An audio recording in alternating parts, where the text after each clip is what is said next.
kind of disgusting how they think increasing restrictions is going to stop. Like, suppose the most stringent of conditions is imposed. Electronic monitoring. If the guy just... You're allowed to go to Coquitlam Mall. So you say, do you have any homicidal thoughts? You go, no. That's literally... That's pretty much... If they ask you that, it means you're going on day leave. I don't know a single person who has said the truth and not been allowed on a day leave.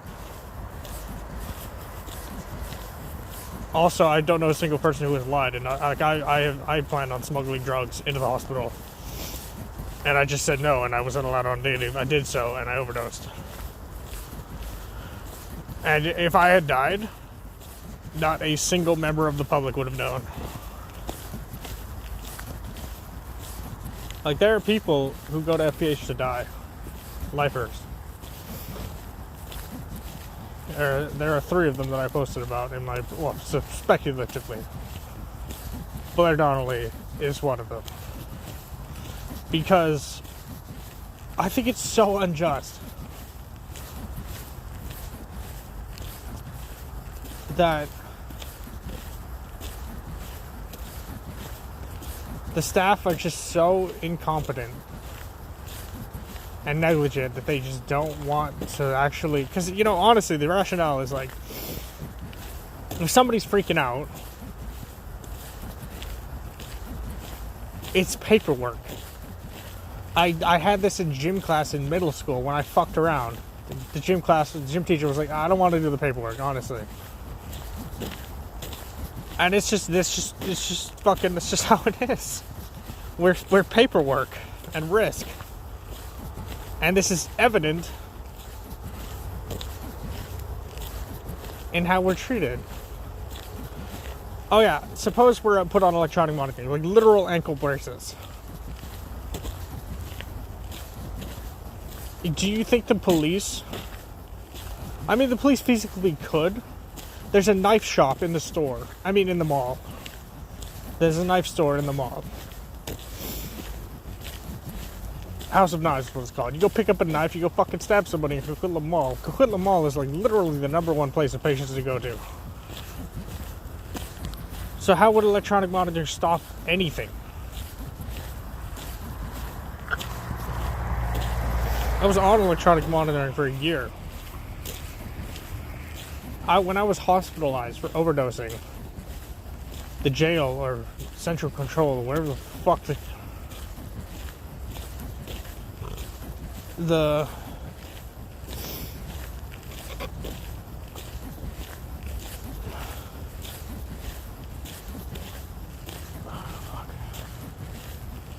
did I hallucinate that? Okay, whatever. When I was hospitalized to KGH, they literally phoned my mom and they were like, yo, if you don't fucking charge your battery, it's below fucking 10% or whatever the threshold is, we're gonna send the police to go pick him up. And my mom was like, he's in the hospital. You can send them. Like, it's just a shitty system. And that's what FPH is gonna have to deal with. They're gonna have to deal with people going to, like, RCH. And then not having the ability to charge their ankle bracelet because you need a special adapter. So the police are going to phone. And this is kind of a minor thing. It's a very rare edge case, but... like, it's just... We're like...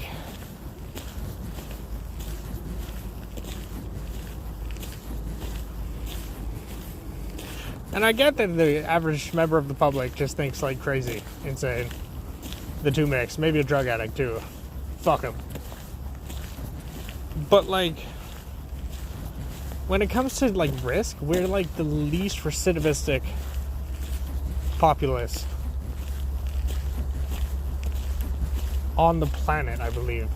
At least in Canada, we have like a recidivism of like below 1%. And that just means general reoffending. As soon as you get into the system, you are so fucking hardcore surveillanced that you don't really reoffend. Usually because of drugs. Like, drugs will send you back for another year at the hospital at least. There are people in here for fucking pushing over their dad. And I do literally mean that. That's not a euphemism. Like, this guy, he's been in the system like 4 years. And he's crazy. And when I say crazy, I mean the overt case of just coming off as crazy. We're all insane. Literally everyone who gets ncrmd is insane. There's no getting around that. Either you're a psychopath or a sociopath and you faked it, in which case you are clearly crazy enough to want to go fucking ncrmd. Like, you stay in the system for a long fucking time, usually. Or you literally have a psychotic or mood disorder that makes you psychotic, usually. Personality disorder, it's just add-on benefit, bonus.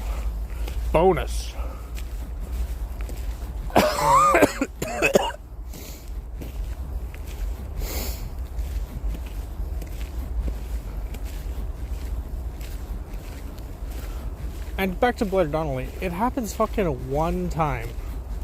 I'm getting better at directing my thoughts and conversing them.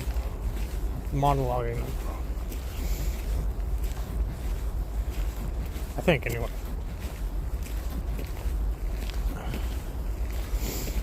Back to Blair Donnelly.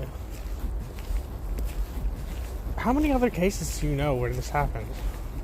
Where somebody from FPH, or even outside FPH, something occurred? Because, okay, here's something that really grinds my gears. To quote American Family Guy, Dad, if something happens in the hospital a single time that's negative, it'll get taken away for pretty much forever. And that's basically what happens with Blair Donnelly. Not even day leaves, because the narrative of the hospital is technically a hospital. It's to reintegrate people into society, but that happens like legit 30 patients per day get day leave. Maybe not that much. Maybe it's around 22 patients a day get day leave so they can go out in the community for at least 1 hour. I have 8 hours.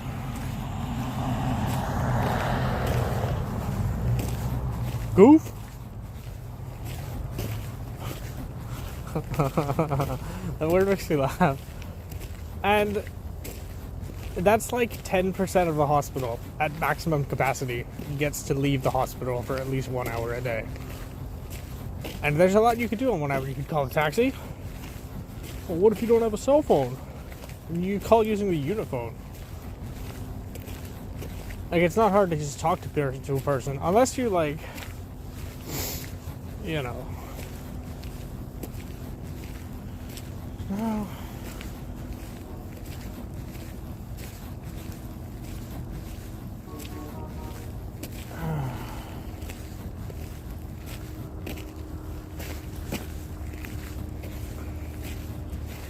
I'm trying to think of another type person like Blair, who was in FVH and did something. And it's like, logically, why would you fucking restrict the patients even more? Because of a fuck up of the staff.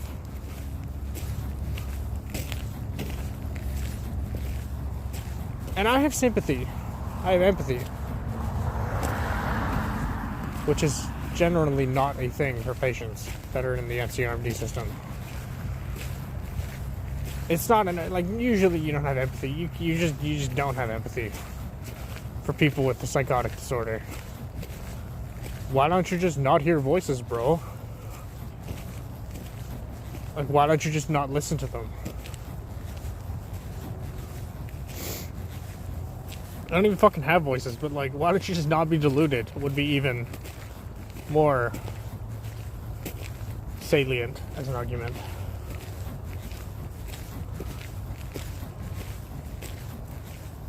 Okay, like,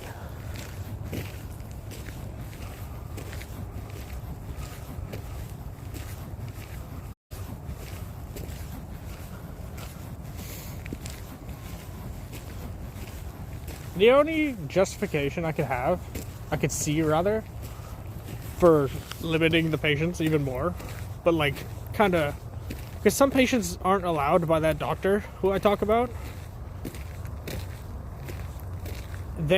If you have that doctor, you're not allowed a cell phone on day leave, even if you had it before. I just like, we have to deal with shit like that. Not only like inside the hospital, we have to deal with like, even if you have a good doctor, then you have like the expected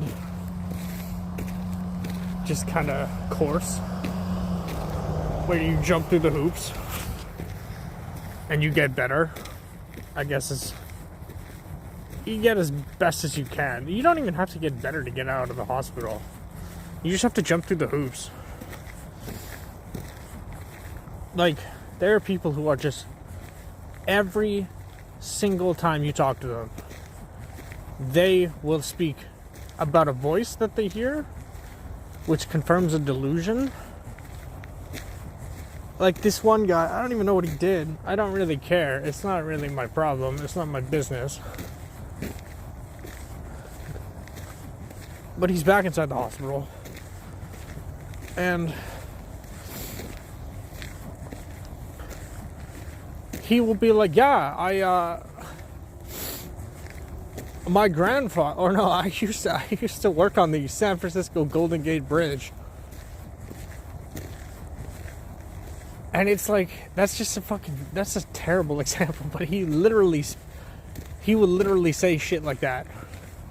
There's bullying inside the hospital. Like, there are people who are just bullied inside the hospital. Not like overtly, because you can't bully somebody inside the hospital because of all the monitoring that goes on.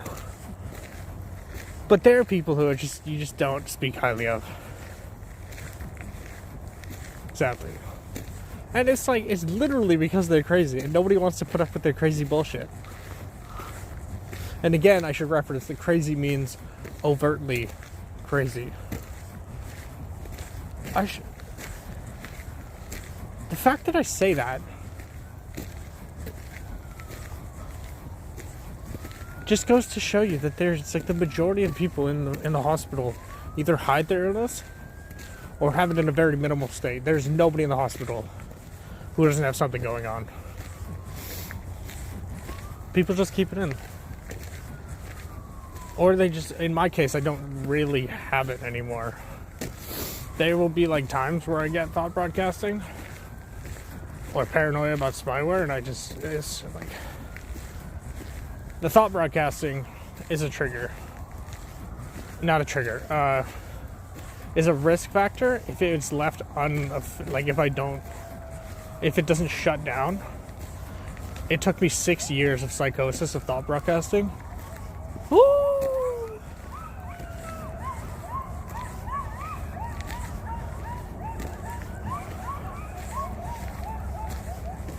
Woo! I don't like me. Oh. It took me 6 years of thought broadcasting and paranoia. It took me like 2 years of paranoia about delusions of spyware. But it wasn't I had the spyware delusion for at least 2 years before I actually did any crime. So I guess you could say that the delusions of spyware came after, and thus they were... It's kind of a stupid argument because I know what my mind did. I did it because I had a massive psychotic break in 2019 at the start of it, which was drug induced slightly. Like, the drug induced, it was the impetus, but my schizophrenia sustained it, and so it was like a combination. And I don't want to go into it, I could go into it, I just don't want to. Just because I have reasons. But, yeah, this is fucking scatter day. So much getting better. The point of bringing up that somebody is crazy is because you wouldn't... Unless you're, like, literally hospitalized or in housing for schizophrenia or bipolar. Also, how the fuck, by definition of bipolar, how does Blair Donnelly not get fucking identified as being manic with, like, high energy, like, shouting at people and fasting for like, days?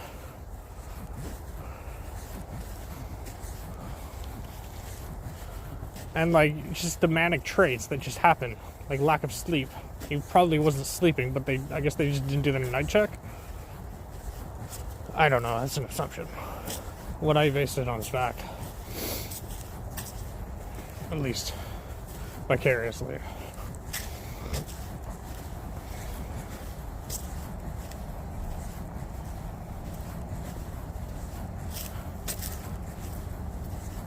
Oh shit, I hear rabbits. Rabbits. Neologisms. Holy mannerisms. Neologisms.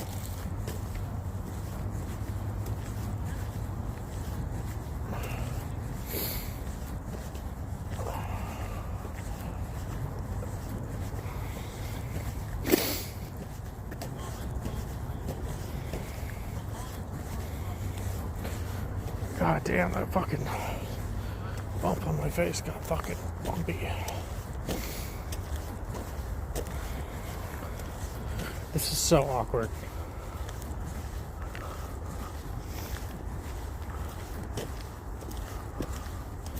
Because it's like...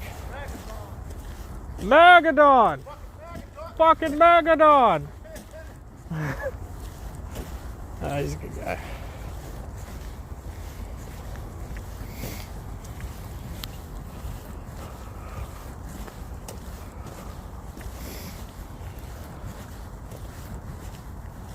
Fuck. I just thought the hospital is so fucking not chaotic. It's like literally never chaotic. The most chaos you have to deal with is the staff. I'm not kidding.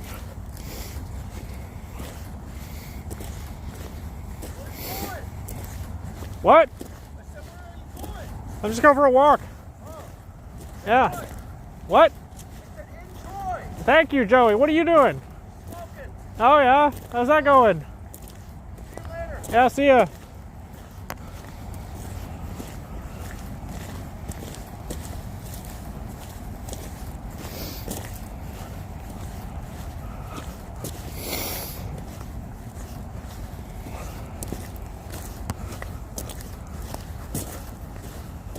I made a poor analogy in group today. DBT. I don't have bipolar. I don't have. I do have probably some sort of bipolar type, schizoaffective, or bipolar in general. But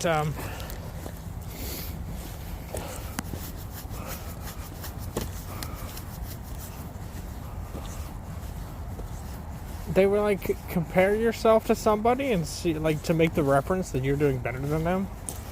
So I was like, yeah, they compared to some staff members who are just like have no distress tolerance and act out as a result.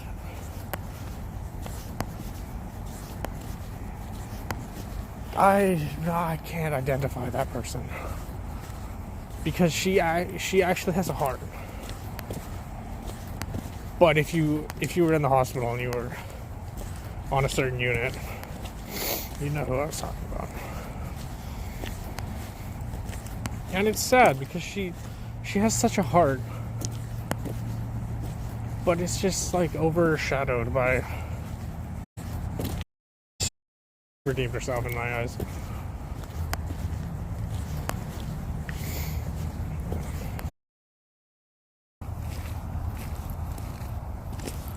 Not many things to rhyme with hospital. I'll try to look it up in a rhyming dictionary. I couldn't find anything. Like I couldn't find even the suffix, the rhyme, stem. Possible was a rhyme. that I came up with on A2. I was just like, what rhymes with hot? I'm something of a poet. Oh, fuck. Oh, fuck. Fuck it.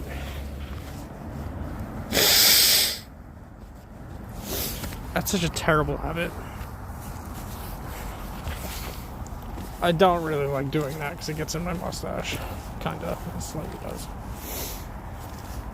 Let's have a fucking tussle, bro.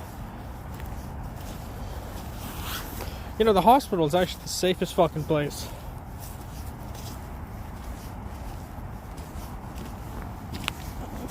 Wow. It's a double-edged sword. It's the safest place for ncrmd patients to be, but it's also not.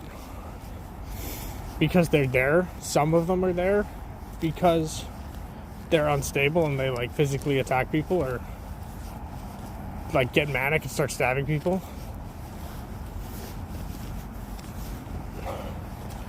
And other people are there just because they did drugs and they still do drugs because they can't kick the habit and they got caught. So you come back to the hospital where there's no treatment center to go to. I'm not fucking kidding. There's almost zero treatment. If you've heard of the model Matrix, that's this treatment. And you do a 4-month group, and then you go put it in your Matrix aftercare, and then you basically talk about a topic with 3 questions. So, like, say the question is, or the topic is, I don't know any of the Matrix aftercare. I actually direct a group. Or help direct a group. We do. It's mostly me, but that adds to Matrix Aftercare. Not to be like not humble. It's not really a choice to be humble or not. But it's called the Patient Involvement Group, and we add topics like resentment is their topic. I think that might be in the default Matrix Aftercare.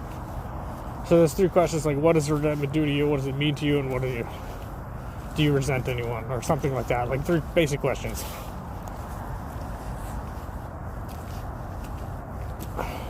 And that's your group for the week.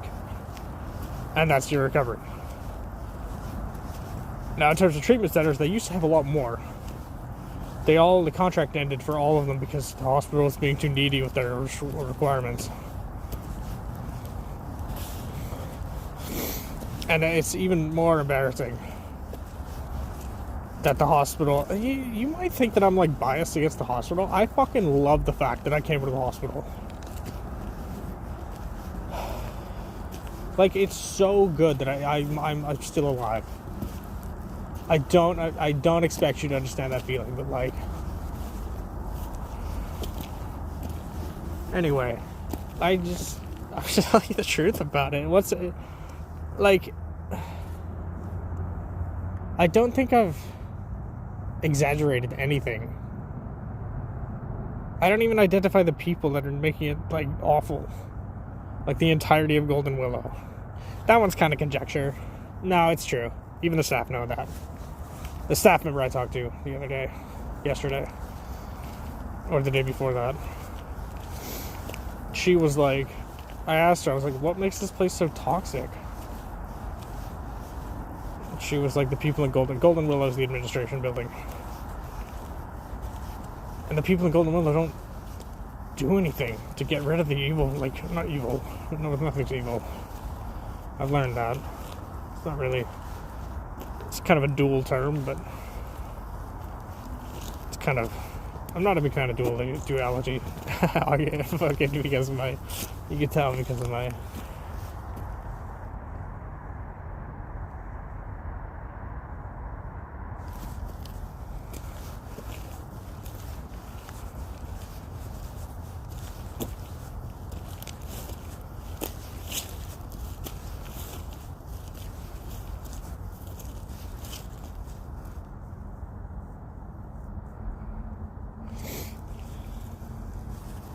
Tell because of my opinion on free will. It's not dual. It's continuous. But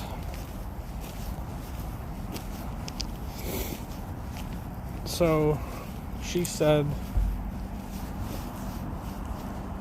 the people in Golden Willow, which is basically the leadership of the hospital,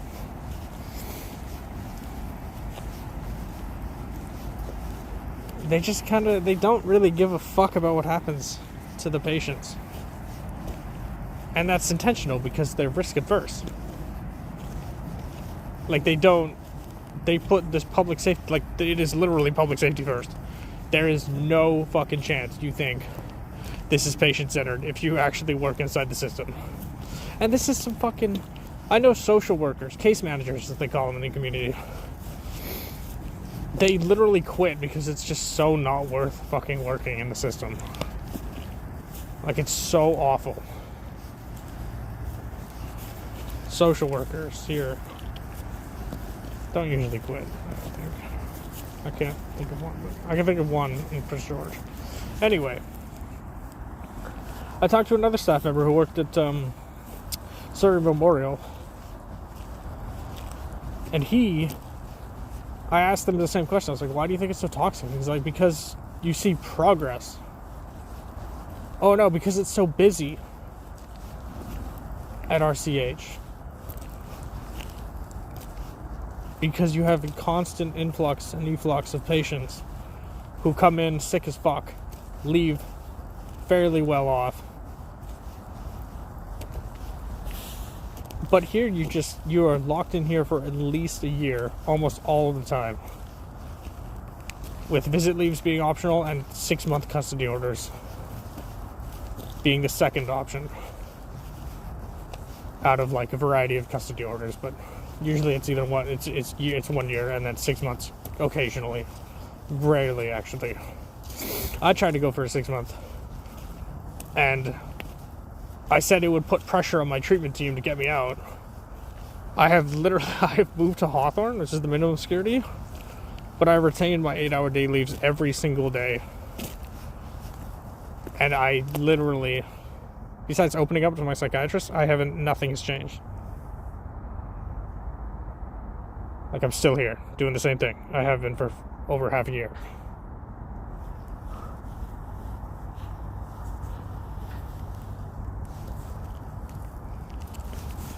So it just confounds me.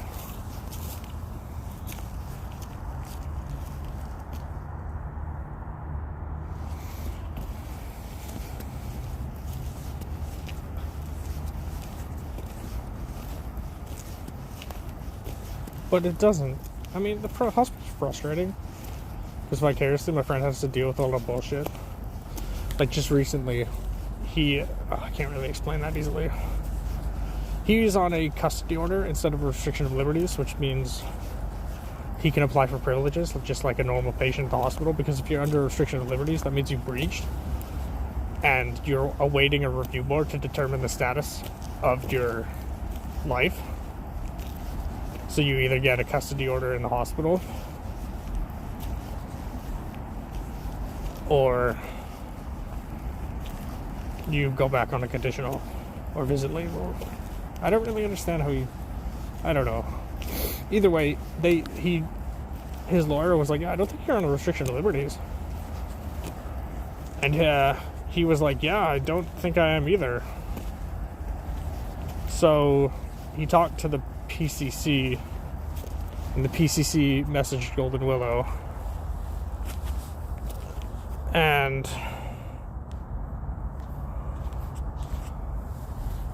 the Golden Willow was like, yeah, nope, you're 100% under the restriction of liberties. And apparently, I didn't hear this firsthand. He didn't either. But apparently, the person at Golden Willow blamed the restriction of liberties on Michael. Was the wording or something like that? Oh yeah, I said his name. Which is, I don't think it makes a difference. Hopefully. But they actually found the custody order, which stated explicitly that it was a custody order for 2 weeks or something like that, 6 weeks. And he still has to, they just keep putting it off. Oh yeah, they blamed it for putting it off again. because Michael's lawyer quit because of how bullshit the hospital just like shit that they do was. So that was good. And yeah, anyway, that's looking good.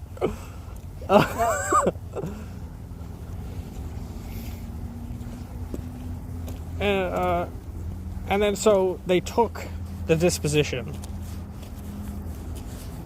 to Golden Willow, and so now they're going to apply. But his doctor, who is new, did not start the application because for whatever reason you don't even have to have the doctor start it. It's just nobody does their job. Like, it's bizarre. Like, it's again just a paperwork argument. You don't want to do it because it's just more work. And I don't know what the staff get up to all day. Like, I just see them on their phones. From a patient perspective, you just see them on their phones all the time, or chatting away about, like, sports. Whatever the fuck they talk about. So now he's getting he would have applied for staff escorted outings because the disposition allows it. He's looking at another year because he relapsed, but he is a special case technically. That's why the hospital's being so shitty now. Well, apparently he's not that special. Oh no, he is. Yeah, I can't think of another one. I was misremembering something. So it fucking sucks.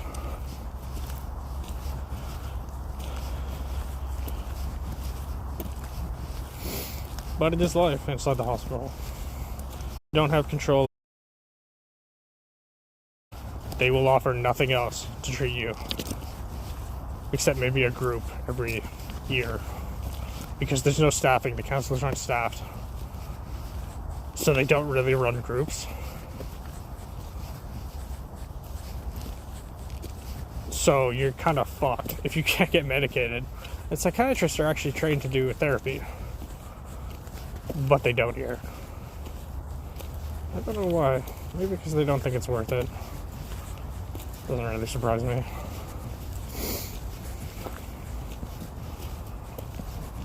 But yeah, there are people here who are just so crazy, they will literally never get out. And they are not to blame for their mental illness, in my opinion, but some would say otherwise.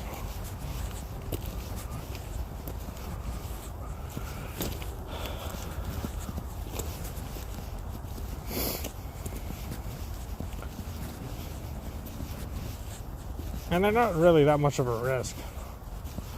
Like, obviously, they have to be some sort of risk to be detained here.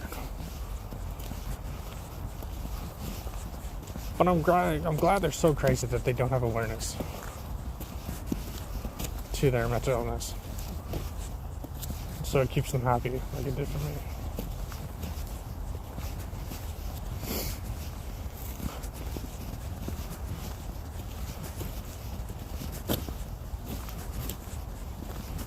It's a grim fucking place when I talk about it. But it's also really fun to just interact with the people. Just like normal life is for me.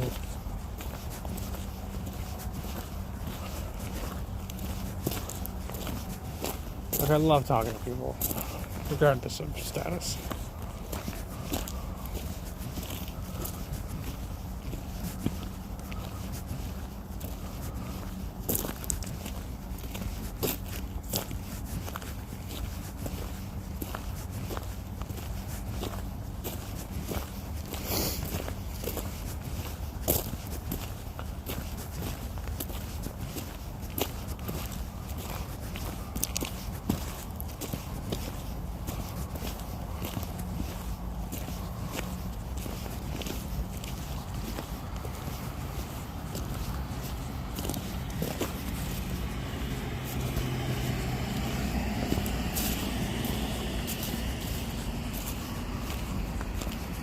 What is it called when a series of events fall into place to just either restore or fix or whatever sort of amelioration, mending.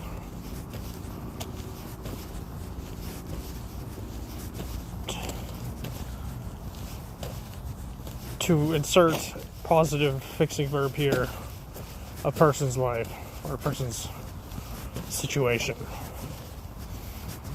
Godsend?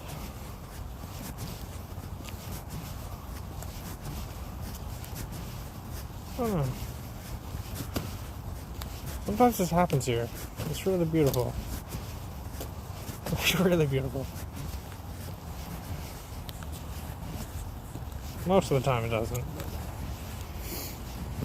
Very few people in the system get far in terms of accolades or status. That I know of anyway. And I see the worst of the worst right now. People still in the hospital through drugs or mental illness or just unlucky.